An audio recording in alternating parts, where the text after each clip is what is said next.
კრიმინალური ბანდების თარეში სახელმწიფო ქონების ძარცვა და სასიცოცხლო აუცილებელი ინფრასტრუქტურის კრება ერთხანს კიდევ გრძელდებოდა. შეწყდა ბუნებრივი აირის მოწოდება.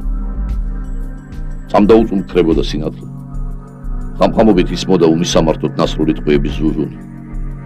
რუსეთმა უარი გვითხრა რუბლის მოწოდებაზე. 7 წლის იძულებით შეძვენების შემდეგ საქართველოს კვლავ გამოუშვა ეროვნული ფულის ნიშა კუპონი. სამწუხაროდ ამ ფაქტით გამოწვეული ეიფორია სულ მალე სრული უიმედობით შეიცვალა. კუპონის კატასტროფული ვარდნის გამო.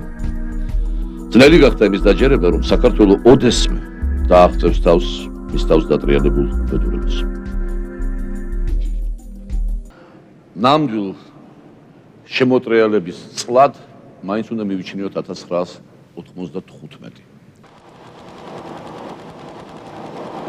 ლარი ბრუნვაში 1995 წლის ოქტომბერში შემოვიდა და სკეპტიკოსების არც თუ ოპტიმისტური პროგნოზების მიუხედავად, ზოგი იმასაც კი ამბობდა, რომ ნოემბრის არჩევნების შემდეგ ლარი კუპონის ტრაექტორიას გაიმეორებდა.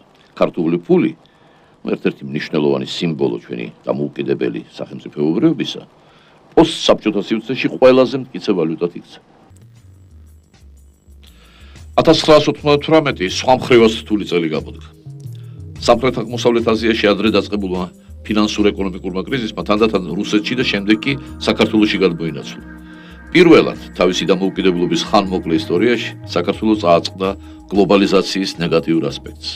გრიპის ვირუსის მსგავსად ფინანსური კრიზისის ინფექციის პლანეტაზე გავრცელებას და ლარის გამაგრებისათვის დოლარით ინტერვენციების აუცილებლობა შეიქმნა. მაგრამ რადგან ამ პრაქტიკის ხანგრძლივი გამოყენება მთლიანად გააჩანაგებდა არსებულ სავალუტო რეზერვს, საერთაშორისო სავალუტო ფონდმა მოსთხოვა საქართველოს მთავრობას შეეწყვეტა ინტერვენციები და როგორც იტყვიან, ლარი თავის ნებაზე მიეშვა. და როდესაც 1998 წლის 8 დეკემბერს ლარი უკვე მიუშვეს თავის ნებაზე, ჩვენ დასასიხარულოთ და სკეპტიკოსების გასაკვირველად ყველაზე ზომიერი პროგნოზებიც კი მივიტყუდი პესიმისტური აღმოჩნდა.